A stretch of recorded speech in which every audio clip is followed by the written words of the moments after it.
अस्सलाम वालेकुम। आज हमारी जो मेहमान है वो एक मोटिवेशन स्पीकर हैं और जिनका नाम है कीजर बोसो। आइए जानते हैं उनके बारे में। अस्सलाम वालेकुम मैम, कैसी हैं आप? बिल्कुल ठीक ठाक, वालेकुम सलाम। आप कैसे हैं? मैं भी ठीक ठाक अल्हम्दुलिल्लाह। अच्छा मैम, आप एक मोटिवेशनल स्पीकर हैं, तो क्या सोचा था इस फील्ड के हवाले से? देखें, ये ऑनेस्टली अगर मैं बताऊं तो मैंने कभी नहीं सोचा था कि मैं ऐसे होंगी। मुझे स्टेज फ्राइट था और मैं सोच भी नहीं सकती थी कि मैं लोगों को मोटिवेट करूंगी। लेकिन मैं क्योंकि एक ट्रेनिंग कंसल्टेंट कंपनी के साथ थी तो मुझे वहाँ पर लोग बहुत कहते थे कि जब मैं बात करती हूँ, कुछ एक्सप्लेन करती हूँ तो फ़र्क पड़ता है लोगों को। और मैं बड़ी डीप बातें भी करती हूँ, इमोशनली कनेक्ट करती हूँ लोगों के साथ। तो इसी तरीके से मैंने एक ट्रेनिंग की मुझे ऑफ़र आई थी। मैंने जब वहाँ स्टार्ट किया वो सक्सेसफुल रही। उसके बाद एक और ऑफ़र आई, फिर एक और ऑफ़र आई। करते करते मैं मोटिवेशनल स्पीकर बन गई और लोग मुझे बुलाते रहे और इसी तरीके से ये स्टार्ट हो गया सब कुछ। अच्छा मैम, अब तक लोगों के साथ कैसा एक्सपीरियंस रहा आपका एज अ ट्रेनर? देखिए, लोगों के साथ तो मेरे ख्याल में कि मुझसे तो ये आप सवाल ना करें, लोगों से सवाल करना चाहिए कि उनका मेरे साथ कैसा रहा।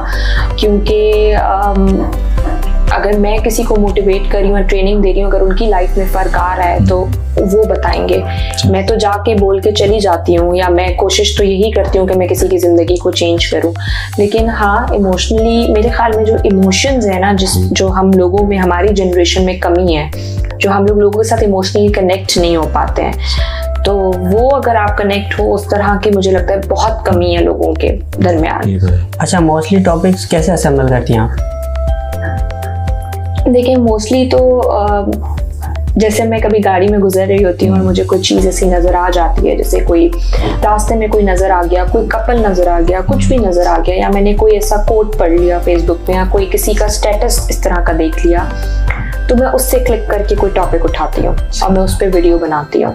अच्छा, जैसे आपने बताया कपल देख लिया, तो उसके किस तरह के टॉपिक? जैसे कि एक कपल मैंने देख लिया कि अमीरी गरीबी, खुश रहना क्या होता है। तो जब मैं एक बाइक पे किसी को जाते हुए देखती हूँ तो मुझे वो पर्सनली ज़्यादा खुश नज़र आते हैं एज़ कम्पेयर टू गाड़ी में बैठने वाले लोग। तो इसी तरह जैसे शादी का मैं देखती हूँ कि हमारे यहाँ जो कल्चर है शादी का बहुत ज़्यादा है कि नहीं, शादी पे फोकस होना चाहिए। बीइंग एन इंडिपेंडेंट गर्ल, तो मेरे लिए करियर भी उतना ज़रूरी है जितनी शादी ज़रूरी है।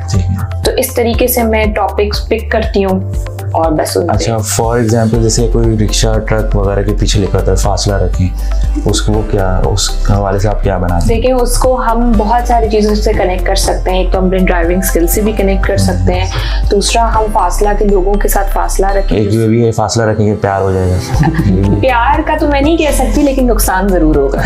मैं ये नहीं कहूँगी कि प्यार हो जाएगा, मैं कहूँगी फासला रखें ताकि नुकसान ना हो। अच्छा मैम, आपके ख्याल में मोटिवेशन सेशन किस हद तक हेल्प आउट करता है? देखिए, हेल्प आउट डिपेंड, जितने इसके आप कहते हैं कि पॉजिटिव चीज़ें होती नेगेटिव होते हैं, बंदे पे डिपेंड करता है, अगले बंदे पे, कि वो उसको कैसे परसीव करता है। ठीक है, अगर अगला बंदा होगा वो उसको पॉजिटिव परसीव करेगा तो ऑब्वियसली इसको हेल्प आउट करेगा। अगर वो उसको नेगेटिव परसीव करेगा तो उसको कोई फ़र्क ही नहीं पड़ेगा। जैसे हम लोग यूनिवर्सिटीज़ में ज़बरदस्ती बिठाया जाता था सेमिनार्स में, कुछ लोग होते थे, शायद उन 100 में से 2 ऐसे होते थे जो खुशी खुशी बैठते थे और शायद वो उसको अप्लाई भी करते थे।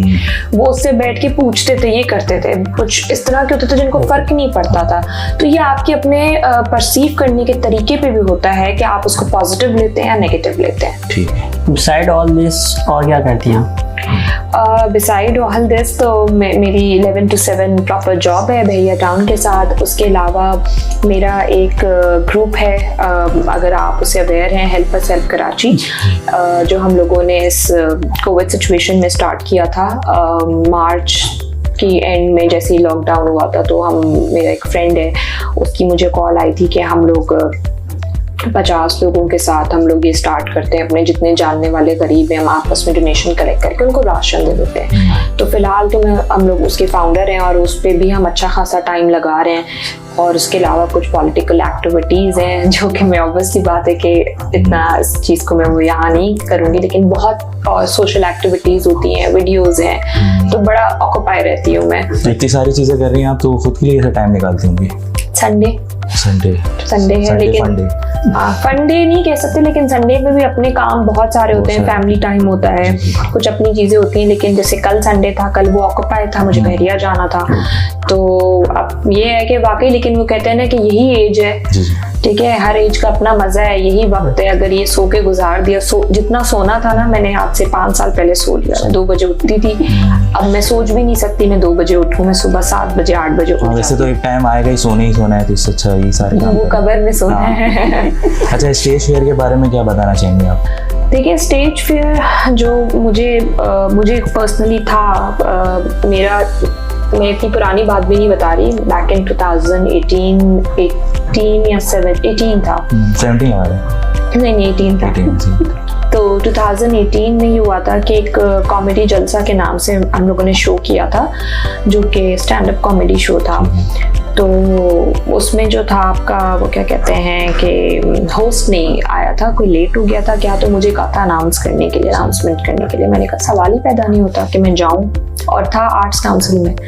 तो वहाँ पूरी जितने 300-400 लोग थे, सब बैठे हुए थे। उन्होंने कहा भाई हम पर्दे बंद होंगे, तुम्हारी सिर्फ आवाज आएगी। मैंने कहा नहीं, मैं बोल ही नहीं सकती, मुझसे बोला ही नहीं जाएगा। सही। लेकिन अल्लाह का शुक्र है, वही वाली बात है कि जब तक आप वो चीज करते नहीं हो, आपको पता नहीं चलता। तो जब मैं उस दिन स्टेज पे नहीं गई, मैंने अपनी जिद पूरी की, मैं नहीं गई। मैंने उसी से जो वहां पर किसी से पकड़ के मैंने किसी से करवा दी थी अनाउंसमेंट, मैं नहीं गई। एक दफा जब मुझे किसी ट्रेनिंग पे जब फर्स्ट टाइम बुलाया गया था, तो मैंने कहा था कि आप मुझे किसी ट्रेनर ही है वो, उन्होंने मुझे कहा कि जब तक तुम जाके देखोगी नहीं, तुम्हें पता नहीं चलेगा। खैर है, हम भी फेल हुए हैं, हमारा भी मजाक उड़ा है, हमारी भी वीडियोस नहीं आती। मैंने कहा मेरी बेइज्जती हो गई तो, मेरी वीडियो नहीं बनी तो, मुझे मना कर दिया या मुझे कुछ कर दिया, तो कोई फर्क नहीं पड़ता, तो मैं वहां कोई नहीं जानता। इसी तरह मेरा चलता गया, फिर खत्म हो गया, और अब मुझे फर्क नहीं पड़ता। डर लगता है शुरू में, जब मैं ज्यादा प्रेफर करती हूँ कम लोगों में। जैसे आप कहते हैं ना कि फोकस ग्रुप होता है, जैसे 10 लोग हो, 12 लोग हो, हाँ, उससे आप एक के साथ कनेक्ट हो सकते हो। मुझे शौक है कि मेरा कनेक्शन बने, तो मुझे मजा आता है लोगों के साथ बात करने में। लेकिन 100 लोग में बोल के चली जाऊं, मुझे नहीं पता कि 100 में से कितने सुन रहे हैं और कितने मुझसे कनेक्टेड रह रहे हैं। अब तक तो यूज्ड हो चुके होंगे आप, कोई सेशन कंफ्यूजन रहा है? कंफ्यूजन तो नहीं रहा है, लेकिन जैसे मैंने कहा कि हाँ, जहाँ 10 लोग होते हैं वहां मैं कंफ्यूज नहीं रहती, वहां मुझे पता है कि मैंने अच्छी परफॉर्मेंस देनी है। लेकिन जहाँ बहुत सारे लोग होते हैं वहां मैं कंफ्यूज अभी भी होती हूँ, क्योंकि कॉन्फिडेंस आपको चाहिए होता है, ऑब्वियसली बात है, हर चीज के लिए आपको कॉन्फिडेंस चाहिए, लेकिन कभी कभी वो कॉन्फिडेंस आपका हिल भी जाता है। डिपेंड करता है कि आपकी ऑडियंस कैसी है। तो कुछ बड़ी डिफिकल्ट ऑडियंस होती है। ज्यादा मैं इंटीरियर में करती हूँ ट्रेनिंग्स, जहाँ से मेरा बैकग्राउंड है, तो मैं कोशिश करती हूँ कि मैं उनको, ऑब्वियसली सबको फायदा पहुंचाऊं, लेकिन इंटीरियर में ज्यादा जरूरत है, तो उनकी लड़कियों के लिए, उनके लिए मैं ज्यादा करती हूँ। अच्छा मैम, ऑडियंस को in touch in the whole session कैसे रखती हैं आप? क्वेश्चंस करके टॉपिक का क्वेश्चन होगा, उनसे बातें करके, जैसे मैंने स्टार्ट से ही स्टार्ट किया है कि इमोशनली कनेक्ट करके। हमारी यूथ के साथ या किसी भी बंदे के साथ अगर आप इमोशनली कनेक्ट रहोगे ना, तो वो जैसे कनेक्शन होता है, बेशक वो एक फनी कनेक्शन हो, किसी के साथ भी हो, लेकिन आपका एक कनेक्शन बनना चाहिए, तो वो कनेक्शन जरूर बना के रखें। सही है। अच्छा मैम, आपका एक प्रोजेक्ट है हेल्प अस हेल्प कराची, तो इसके हवाले से आप क्या बताना चाहेंगे? देखिए, हेल्प अस हेल्प कराची, जैसे मैंने पहले आपको बताया कि ये कोविड सिचुएशन में स्टार्ट हुआ था, और 50 राशन हमने सोचे थे फैमिलीज तक पहुंचाने का। अल्हम्दुलिल्लाह वो 4000 लोगों तक, फैमिलीज तक मैं कहूंगी कि पहुंचा। Different colonies out of Karachi भी गया था, तो हमने सिर्फ कराची के लिए स्टार्ट किया था, लेकिन हमने सखर, जैकवाबाद, दादू, इधर हर जगह हम लोगों ने कोशिश की कि हम करें। फिर रमजान में आपकी इफ्तार ड्राइव्स आई थी, तो हम लोगों ने वो इफ्तार पूरी 30 दिन हमने किया था। ये काम मैं पहले भी करती थी। 30 दिन, वैसे 29 हुआ था। हाँ, तो 29 ही आप समझ लें। हाँ, एक दिन हमने एक्स्ट्रा, चले हमने किसी दिन जर्दा दे दिया था। तो खैर हम लोगों ने इस तरह के सारे वो ये एक्टिविटीज मैं पहले भी करती थी, लेकिन मैंने कभी किसी प्रॉपर चैनल से नहीं किया या किसी ग्रुप से या किसी ऑर्गेनाइजेशन से नहीं किया था, ना ही मेरा था कि मैं इसको रजिस्टर कभी करूंगी। पर माशाल्लाह we have 15,000 members now group पे, और ये फेसबुक पे ही स्टार्ट हुआ। डोनेशंस भी फेसबुक से ही आई, जिन लोगों को मैं नहीं जानती। और I honestly I want to thank them कि ऐसे लोग भी हैं इस दुनिया में जो मुझे नहीं जानते, जो मुझ पे ट्रस्ट शायद पता नहीं कैसे हुआ, कैसे शायद ना करते हो, लेकिन वो अल्लाह के लिए कर रहे हैं। तो ऐसे लोग भी थे जिन्होंने हमारी हेल्प की। ठीक है। अच्छा, आपका एक प्रोजेक्ट है ख्वाबों की परवास, उस हवाले से आप क्या कहना चाहेंगे? देखिए, हेल्प अस हेल्प कराची का ही वो प्रोजेक्ट है। 22 में जो प्लेन क्रैश हुआ था उसमें मेरे अपने बॉस भी थे, तो उनको बहुत शौक था कोई सोशल इस तरह का, वो हमेशा मुझे कहते थे।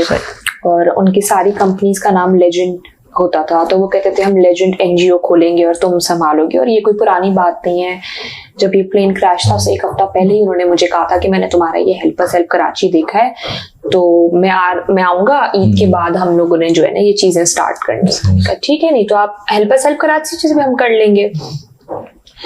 तो मैंने उनको ये प्लान दिया था साल पहले कि मैं ये करना चाहती हूँ, इस तरह की कोई चीज़ कि लोग खुद अर्न करें, ना कि हम उनको हडराम बना दें दे के। वो खुद अर्न करें, खुद अपनी ज़रूरत पूरी करें। तो उन्होंने कहा था बड़ा ज़बरदस्त है, तुम प्रेजेंटेशन बनाओ, तुम ये करो। मैंने सारी प्रेजेंटेशन उनको बना के दे दी। जब ये हुआ तो वो कहते हैं ना कि कोई ना कोई चीज़ आपकी डिले हो रही होती है, लेकिन कोई ऐसी चीज़ हो जाती है कि आप कहते हो कि नहीं, अब मुझे यही, उसी टाइम मुझे हुआ कि ये मैं प्रोजेक्ट ख्वाबों की परवाज, इसका नाम ही यही है कि परवाज पे लोग आ रहे थे और उनके ख्वाब थे जो अधूरे रह गए जी। तो हम लोगों ने इसलिए इस प्रोजेक्ट का नाम रखा ख्वाबों की परवाज, कि जो लोग अपने ख्वाब लेके आ रहे थे ईद पे अपने अपनों से मिलने के लिए या जो भी, तो ये प्रोजेक्ट उनकी ट्रिब्यूट के लिए है, मेरे बॉस के लिए है, और जितने उस प्लेन क्रैश में लोग थे उनके लिए है। तो हमने उसको ये ट्रिब्यूट दिया, और जितना भी हमने किया था कि सवाब उन लोगों तक पहुंचे। तो हम लोग स्टिचिंग सिखाते हैं लड़कियों को। सुल्तानाबाद में हमारा वेन्यू है, ये घर है एक प्रॉपर, नीचे ऑफिस बनाया हुआ है, वहाँ मशीन्स हैं, डोनर्स ने हमें मशीन डोनेट की है, किसी ने क्या डोनेट किया है, किसी ने हमें जनरेटर डोनेट किया है। तो इस तरह से हमने बहुत सारी चीज़ें, फिर अभी माशाल्लाह 1 महीना हो चुका है, 13 जुलाई से हमने स्टार्ट किया था। तो 3 महीने का ये प्रोजेक्ट है, इंशाल्लाह हम और मज़ीद 3 महीने इसको रखेंगे। तो उसमें हम औरतों को, बच्चियों को स्टिचिंग सिखाते हैं। फिर उन्होंने शुरू में मास्क बनाए जो हमने सेल किए, फिर अभी उन्होंने हमें फ्रॉक्स बना के दिए हैं, अब वो शलवार कमीज बना रही हैं। फिर हमारी कोशिश यही है कि हम लोगों को वो जो चीजें हम उनको जॉब्स भी करा के दें। ये हमारा प्रोजेक्ट है। अच्छा हाँ मैम, हमारा एक गेम राउंड है, रैपिड फायर क्वेश्चंस। स्टार्ट करें। When are you most inspired? When I'm like most inspired when I'm at beach. How do you start your day? Surya Rahman. माशाल्लाह। What do you read most recently? Quran. Heels or flats? Heels. Cooking or baking? नहीं। Both. No. नहीं। No to both. Kitchen से phobia है ना? हाँ, not even cooking, not even बना के कोई खिला दे बस आप। हाँ, बस।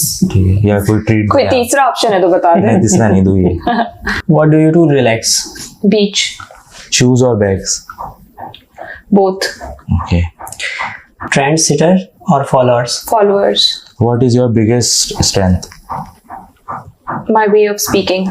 Okay. What's your weakness? Emotional. So what do you prefer, fashion or passion? Passion. Job or career? Career. Computer or laptop? Laptop. Fruit or vegetable? Vegetable. Books or magazine? Magazine. अच्छा ma'am, अच्छा लगा आपसे बात करके। आप हमारे viewers को क्या सजेस्ट करेंगी अबाउट लाइफ गोल्स? देखिए, मैं सिर्फ यही कहूँगी कि अपना गोल सेट करें।